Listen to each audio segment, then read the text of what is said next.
വിശുദ്ധ കുരിശിൻ്റെ അടയാളത്താൽ ഞങ്ങളുടെ ശത്രുക്കളിൽ നിന്ന് ഞങ്ങളെ രക്ഷിക്കണമേ. ഞങ്ങളുടെ തമ്പുരാനെ, പിതാവിൻ്റെയും പുത്രൻ്റെയും പരിശുദ്ധാത്മാവിൻ്റെയും നാമത്തിൽ ആമേൻ.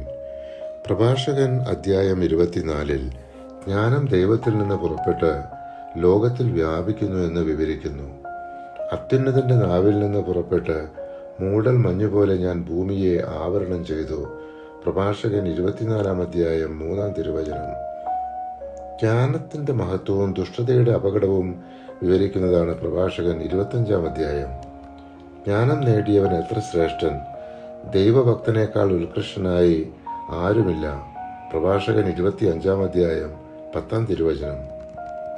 അധ്യായം 26 നല്ല ഭാര്യ കുടുംബത്തിന് അനുഗ്രഹവും ദുഷ്ടസ്ത്രീ ദുരന്തവുമാണെന്ന് വ്യക്തമാക്കുന്നു. ഉത്തമയായ ഭാര്യയുള്ളവൻ ഭാഗ്യവാൻ, അവന്റെ ആയുസ്സ് ഇരട്ടിക്കും. വിശ്വസ്തയായ ഭാര്യ ഭർത്താവിനെ സന്തോഷിപ്പിക്കുന്നു, അവൻ സമാധാനത്തോടെ ആയുസ് തികയ്ക്കും. ഉത്തമയായ ഭാര്യ മഹത്തായ അനുഗ്രഹമാണ്. കർത്താവിനെ ഭയപ്പെടുന്നവർക്ക് ലഭിക്കുന്ന ദാനങ്ങളിൽ ഒന്നാണ് അവൾ. പ്രഭാഷകൻ 26 അധ്യായം 1 മുതൽ 3 വരെയുള്ള തിരുവചനങ്ങൾ. അധ്യായം 27 സത്യസന്ധതയും നീതിയും ഉറപ്പാക്കുക, വ്യാജം ഒഴിവാക്കുക എന്ന് ഉപദേശിക്കുന്നു. താൻ ചെയ്ത തിന്മ തൻ്റെ മേൽ തന്നെ പതിക്കും, അത് എവിടെ നിന്ന് വന്നെന്ന് അവൻ അറിയുകയില്ല. പ്രഭാഷകൻ 27 അധ്യായം 27 തിരുവചനം. അധ്യായം 28 ക്ഷമയുടെയും സമാധാനത്തിന്റെയും പ്രാധാന്യവും കോപത്തിന്റെ അപകടവും വിവരിക്കുന്നു.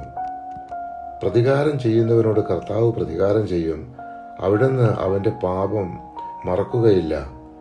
അയൽക്കാരന്റെ തിന്മകൾ ക്ഷമിച്ചാൽ നീ പ്രാർത്ഥിക്കുമ്പോൾ നിന്റെ പാപങ്ങളും ക്ഷമിക്കപ്പെടും.